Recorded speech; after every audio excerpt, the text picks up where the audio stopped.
Bismillahirrahmanirrahim. Assalamualaikum warahmatullahi wabarakatuh. Allahumma salli ala sayyidina Muhammad wa ala alihi wa sahbihi wa dzurriyyati man nabi wa ummatihi ajmain. Rabbi zidni ilma warzuqni fahma wa ishrah li sadri wa yassir li amri wa hlul 'uqdatam min lisani yafqahu qawli. Amin ya rabbal alamin.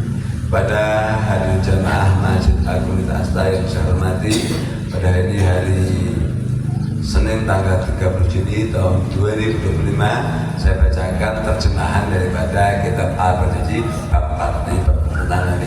Jadi kita biar tahu apa yang kita baca, paham artinya. Jadi cinta kepada Kanjeng itu bukan dogma, tapi berdasarkan pengetahuan. Kalau tanpa pengetahuannya dogma itu ya pokoknya taklid tanpa tahu dasarnya. Bismillahirrahmanirrahim. Aqrilahumma qablul karim bi'afim sadi min salati wa taslim. Allahumma salli wa sallim wa barik alaihi. Ya Allah, harumkanlah makam Nabi Muhammad SAW yang mulia dengan semerbak wangian sholawat dan salam keselamatan. Allahumma salli wa sallim wa barik alaihi. Allah, ya Allah, limpahkanlah sholawat keselamatan berkah kepada Kanjeng Nabi Muhammad SAW. Walamma tamma min hamli syarani ala masul aqwalil marwiyah. Ketika beliau telah cukup sempurna 2 bulan dalam kandungan, menurut kisah yang masyhur diriwayatkan, tufiya bil Madinah di Munawwati Abu Abdullah. Ayahnya Said Abdullah wafat di kota Madinah Al-Munawwarah. Jadi baru Kanjeng Nabi dikandung 2 bulan, bapaknya sudah meninggal. Kanjeng Nabi sudah yatim sebelum lahir. Wa kana qad istajaba bi ahwali bani Adi min at-ta'ifatin Najjariyah. Saat itu ayah Nabi Muhammad SAW sedang berada di tengah-tengah keluarga dia ibunya, Bani Adi dan suku Najjar. Jadi Kanjeng Nabi itu lagi di Madinah Al-Munawwarah. Kalau setahu saya dari sejarah yang lain itu Kanjeng Nabi sedang berdagang dan singgah di keluarganya Sayyidah Aminah sama budaknya. Wa maka safi misaloni sakima yu'anuna sukma wa sakwa. Di sana ayahnya tinggal sebulan dalam keadaan sakit dan mendapatkan perawatan mereka. Jadi Sayyid Abdullah menderita sakit dan dirawat oleh keluarga istrinya. Walamma tamma min hamli ala rajhi tis'atu ashurin qamariyah. Ketika beliau telah cukup sempurna 9 bulan qamariyah dalam kandungan. Jadi 9 bulan hitungan qamariyah itu bulan, tapi belum ada hijriah, tapi perhitungannya udah qamariyah. Kalau hijriah kan dihitung semenjak hijrahnya Kanjeng Nabi, tapi perhitungan qamariyah. Jadi artinya 9 bulan dikalikan 29 atau 30 hari. Wa ana lizamani yanjali anhu sudah, dan sudah dekat masanya menjelang kelahiran beliau.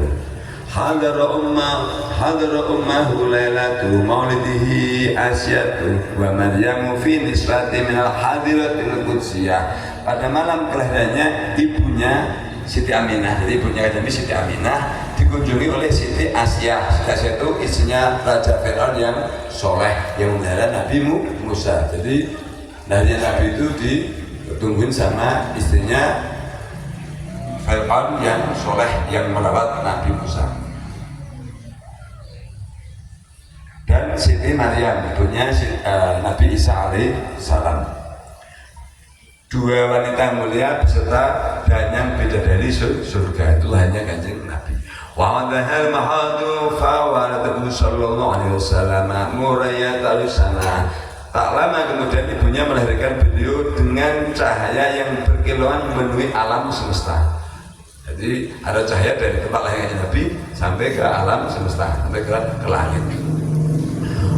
Kemudian wa'adahu wa muhayyan, tadi kita baca wa muhayyan kabsam siminka mudi, sinar wajah beliau laksana sinar matahari.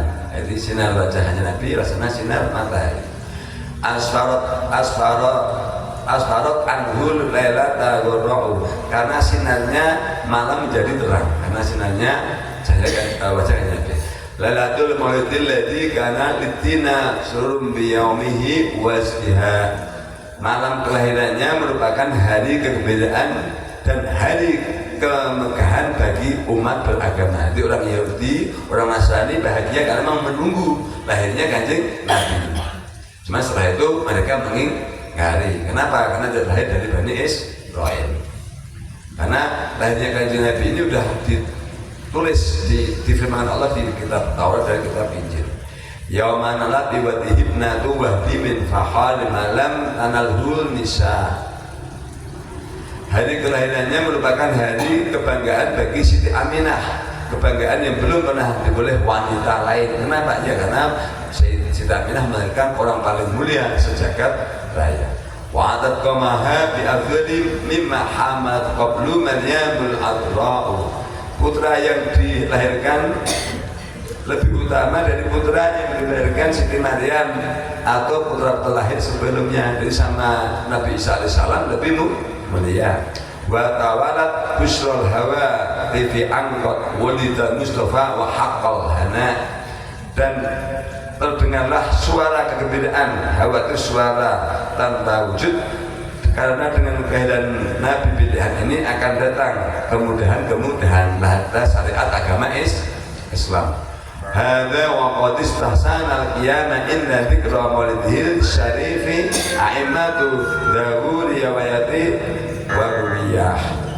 Hadirin sebaiknya berdiri, dari mana saja berdiri. Jadi hadirin sebaiknya berdiri pada saat dibacakannya kisah kelahiran beliau Asy-Syarif Nabi Muhammad SAW menurut riwayat para perawi. Jadi untuk menghormati. Jadi memang kalau Kanjeng Nabi tidak menyuruh, tapi kita sebagai umatnya kita menghormati. Contoh mohon maaf, datanglah Pak Camat, berdiri kan semuanya. Nah, itu logikanya itu aja bagi Kanjeng Nabi. Jadi kalau menurut saya, jadi menyebut Kanjeng Nabi Sayyidina itu wajib, kenapa? Sopan.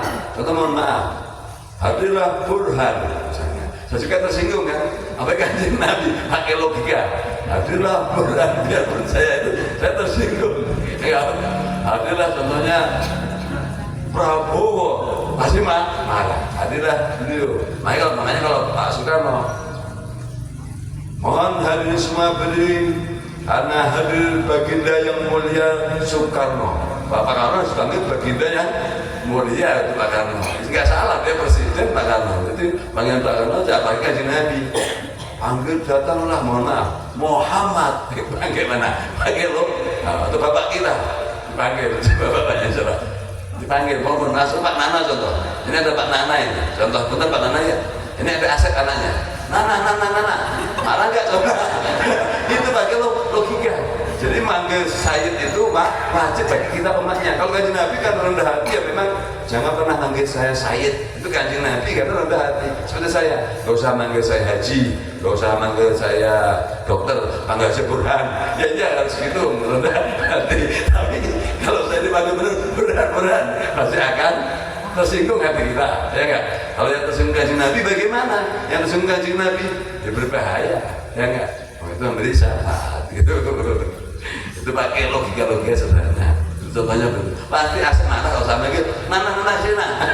Pasti asal akan marah. Sama itu nah logika sederhana itu. Jadi kita harus memuliakan, memanggil julukan yang terbaik. Makanya Allah SWT, ya ayuhan Nabi, wahai Nabi. Enggak pernah ya ayuha Muhammad, enggak pernah. Nabi Allah aja ya ayuhan Nabi, itu Allah. Itu harus, makanya pengumpulnya baca kita secara tersurat dan tersirat. Itu ya.